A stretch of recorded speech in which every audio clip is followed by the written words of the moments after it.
we always ask our guests, how did it happen? How did the love of auto racing, how did that start for you? Was it your dad, your uncle?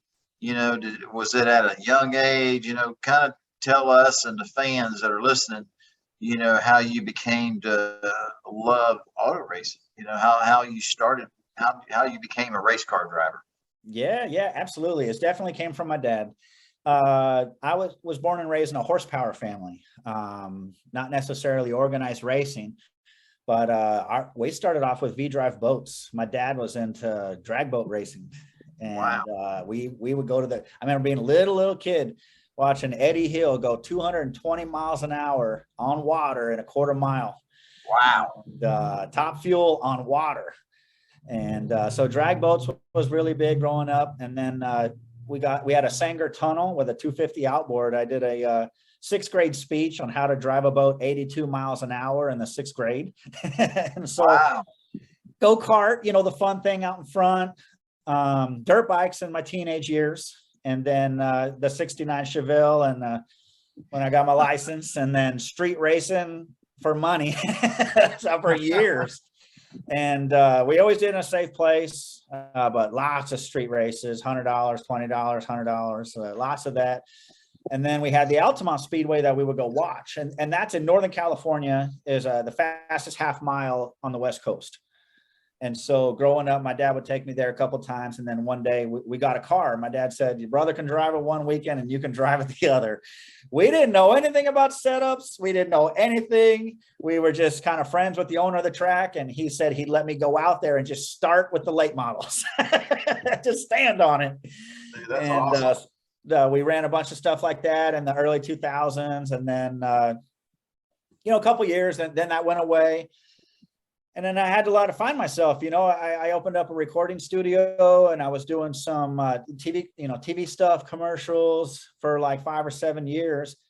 And I just started drinking a lot, and I was just drinking and partying and not caring about anything, just being just normal dippy, not caring the world, just drinking, drunk all the time, drinking, let's go party, football game, let's go, drag race, let's go, And I owned a recording studio, so I was doing TV commercials, bands, so there was lots of drinking coming in there. And then in 2008, I just said, what's it going to be? What am I going to do with my life? Okay, I was like in my late 20s, and I said, all right, what's it going to be? And I just said, you know what? I got to quit drinking, or I'm just going to die. And I was wild, I wouldn't just sit in a chair. We'd hop in my Chevelle, and I literally would have my friends all hop in, and we'd go blaze donuts at 3 a.m. in a residential neighborhood. All bad stuff. So never nothing bad happened, but it was gone too if I kept going down that way. So I said, I want to become a NASCAR Cup driver.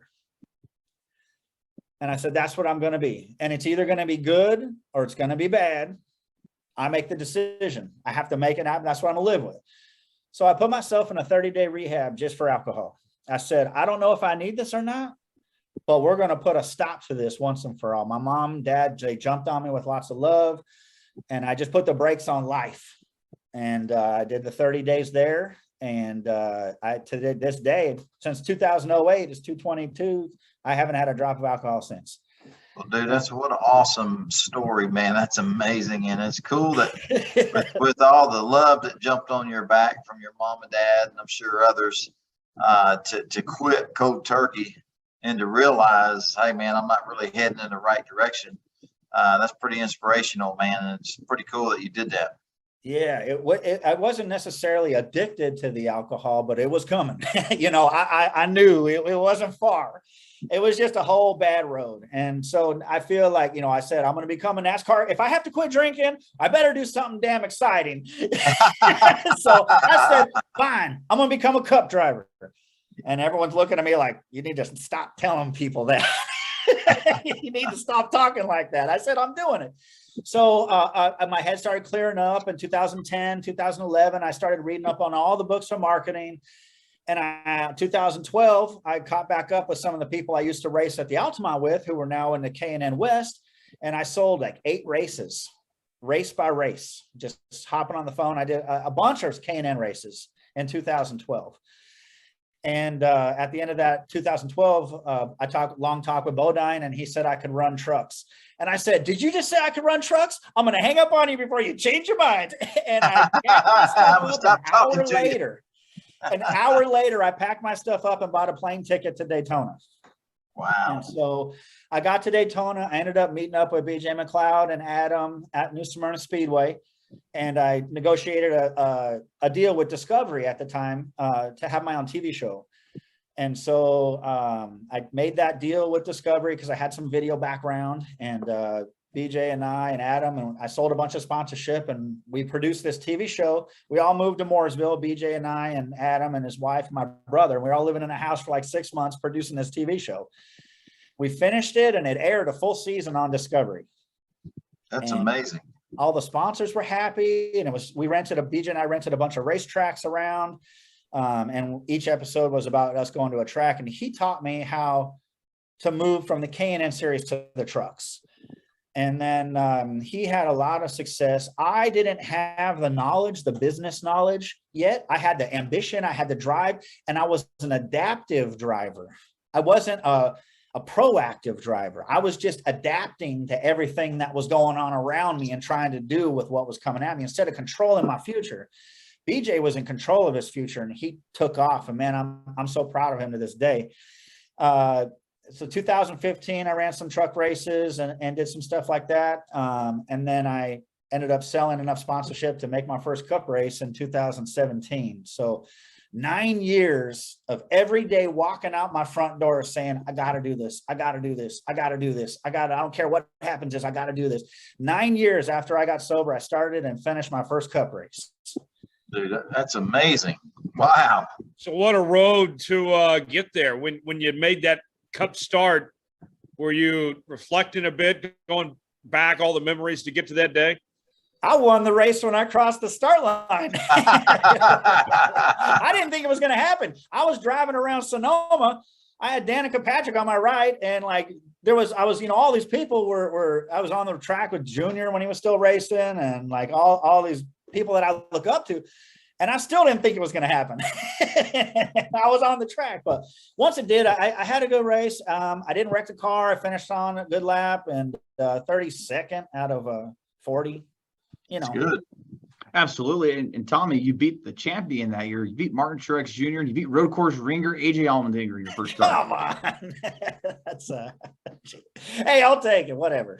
Absolutely, man. Absolutely.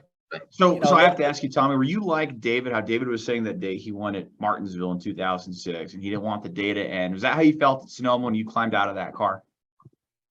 Well, I didn't leave no damn Sonoma because of the traffic, man. I don't know if any of you guys have ever tried to leave that place. But they reroute you and stuff, and they send you another way, and the traffic's a nightmare at Sonoma. No, it was good. No, I definitely understand the feeling. I was exhausted. I was mentally exhausted from the 9-year climb, and it just shut down. And it's right. It's such a great feeling. Now, nowhere near a win. I mean, my gosh, I don't know what it's like to win a race on that level. I can only imagine how cool and awesome that day must have been for you, David, winning at Well, you were winning, dude. You won that day because you accomplished something that took you a long time to accomplish, and being there, practicing, qualifying, running the race. I mean, you won, dude. You know what I mean? I don't even know if you didn't even make 5 laps, you still won because you were there doing it. You know what I mean? But you finished the race and you finished good. Beat some people like Dominic said, and I didn't know. I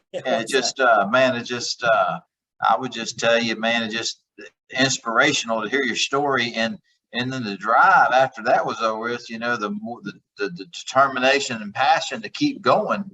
You know what I mean? And knowing that, hey, I can do this. You know what I'm saying? So that's pretty cool.